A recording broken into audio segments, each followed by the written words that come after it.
Балаға ешқашан айтуға болмайтын сөздер. Сен ешқашан ештеңе жасай алмайсың. Бұл балаға өзін бағалауға мүмкіндік бермей, сенімсіздік туғызады. Сенің әрекеттерің өте ақымақ. Мұндай сөздер балаға өзін төмен сезінуге алып келеді. Мен сені жақсы көрмеймін. Бала үшін сүйіспеншілік маңызды, эмоциялық дамуына зиянын тигізуі мүмкін. Сенің сезімдерің маңызды емес. Баланың эмоцияларын жоққа шығару оның өзін түсінуіне және өмірдегі қиындықтарға бейімделуіне кедергі келтіреді. Әрқашан мені тыңда. Балаға өз пікірін айтуға және дұрыс шешімдер қабылдауға мүмкіндік беруі керек. Менің ойымша сен ешқашан жақсы болмайсың. Бұл балаға оның болашағына деген сенімін жояды. Сен өзіңе сәйкес келмейсің.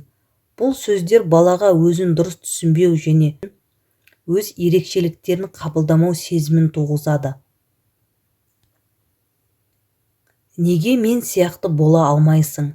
Бұл балаға өзінің табиғи ерекшеліктерін кемсіту сезімін туғызады және оны басқа адамдармен салыстыру, өзін төмен сезінуіне алып келуі мүмкін. Мен сені ешқашан кешірмеймін.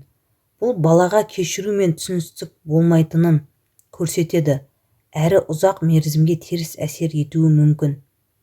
Қандай ақымақ сұрақ. Бала сұрақ қою арқылы білім алу әрекетін жасаған кезде, оған бұл сөздер балаға өзін ақымақ немесе ұятты сезіндіруі мүмкін. Бәрі тек сенің кінәң. Балаға барлық жауапкершілікті мойнына арту оның өзін кінәлі сезінуіне әкелуі мүмкін. Қазір тыныш бол. Балаға эмоциялар мен сезімдерді білдіруге шектеу қою оның ішкі күйіне теріс әсер етуі мүмкін. Әсіресе эмоциялық дамудың маңызды кезеңдерінде мұндай сөздер оның өз сезімдеріне сенімсіз болуына себеп болады. Қандай жаман бала. Бұл сөз балаға өзін жаман сезінуіне және өзін төмен бағалауға әкеледі. Оның орнына нақты іс-әрекетті немесе мінез-құлықты түзету керек екен айту жақсы. Сен мені ауыртасың. Бала өз әрекеті үшін ата-анасынан ауырлық тудырғанын сезінуі мүмкін. Бірақ оның іс-әрекеттерін түсініп, оның дамуына көмек көрсету керек. Сен маған қиындық туғызасың. Бұл сөз балаға оның өзіне деген сенімін төмендетіп, оның болашақта өзін бағалауында қиындықтарға әкелуі мүмкін. Сен үшін мен бәрін жасадым, бірақ сен алғыс айтпайсың. Балаға үнемі қарыз немесе парыз сезімін тудырып, оны кінәлау баланың психологиясына теріс әсер етеді. Сенің ақылың жетпейді. Балаға оның қабілеттерін бағаламау, оны интеллектуалды тұрғыда кемсітетін сөздер оның өзіндік құндылығын төмендетеді. Қолыңнан ештеңе келмейді. Бұл балаға күш-жігерінің ешқандай мәні жоқ екенін көрсетуі мүмкін, оның өзіне деген сенімін бұзады. Менің өмірім сенікінен қарағанда маңыздырақ. Мұндай сөздер баланың өзін ескерусіз сезінуіне және ата-анасының қатынасына деген сенімін жоғалтуына себеп болуы мүмкін. Қайтадан маған сұрақ қойма. Баланың сұрау арқылы білім алуға тырысуын тежеп, оны ұятқа қалдырып, өзінің қызығушылығын жоғалтуына әкеледі. Менің айтқаным дұрыс, сен тыңда.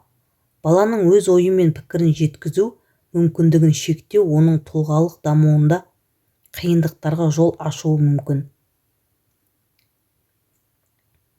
Менің бала кезімде бәрі жақсы болды, ал сенде бәрі нашар. Бұл сөздер баланың қиындықтарына немесе сезімдерін елемеу болып табылады және оның өзін төмен сезінуіне әкеледі. Сен мені мазалағанды қойшы. Бұл балаға оның сезімдері мен мұқтаждықтарын елемеу, оның ойларын маңызды санамау дегенді білдіреді. Сенен ештеңе шықпайды. Бұл сөз балаға болашаққа деген сенімін жоғалтуына және өзін қор сезінуіне әкеледі. Менің қателіктерімді қайталама. Бұл бала өз жолын тауып тәуелсіз шешімдер қабылдауға ұмтылу керек. Бұл сөз оны қорқытатын немесе төмендететін әсер қалдыруы мүмкін. Өз қателіктеріңе жауап бермейсің. Мұндай сөздер балаға жауапкершілік туралы дұрыс түсінік қалыптастыруға көмектеспейді. Ол тек кінә сезімін тудырады. Жылама, ер адамдар сияқты бол. Бұл сөз балаға эмоцияларын білдіруге кедергі жасап, оған қоғамның стереотиптерін қолдануға себеп болады. Қазіргі уақытта мені тыңдамауың керек. Балаға өз ойын жеткізу немесе сөйлесуге тосқауыл қою оның сеніміне нұқсан келтіреді. Қорықпа, бірақ мен де қорқамын. Бұл сөз балаға сенімсіздік және беймаза күй туғызып, оның қорқыныштарына қосымша ауыртпалық әкелуі мүмкін. Балалар біздің болашағымыздың алтын кілті. Балалардың көзінде әлемнің ең таза жарығы бар. Бала бұл бізді келешекке апаратын көпір. Балаға деген сүйіспеншілік ең үлкен бақыт. Баланың жүрегіне жазылған сөздер ешқашан өшпейді. Баланың көзінде әрқашан қиялдың, армандардың жарығы бар. Балалар бұл әлемнің ең таза және нәзік гүлдері. Балаға тәрбие беру ең үлкен жауапкершілік. Әр бала өз жолында бір жұлдыз. Балаңыздың көзіне қарап, оның болашағын көріңіз. Баланың жүрегін жұмсақтықпен ашып, ақылмен бағытта. Тәрбие баланың болашағын жасау. Тәрбие баланың жан дүниесін қалыптастыру емес, оның ішкі әлемін ашу. Балаларға жақсы тәрбие берген ата-аналар болашақтың шынайы ұстаздары. Тәрбие балалардың жүрегіне жарық түсіріп, олардың жанына махаббат себеді. Тәрбие арқылы біз болашақта әлемді қалай өзгертетінімізді анықтаймыз. Баланың мінезін балалық шақта тәрбиелеу керек, ал болашағын бүгінгі таңда қалыптастыру керек. Балаларымыздың болашағы біздің қолымызда, сондықтан оларға дұрыс тәрбие беру біздің басты міндетіміз. Тәрбие бұл балаға махаббатты көрсету мен оған дұрыс бағыт беру. Балаңыздың арманына қанат бітіріп, оған сенім ұялатуға тырысыңыз, сонда ол жетістікке жетеді.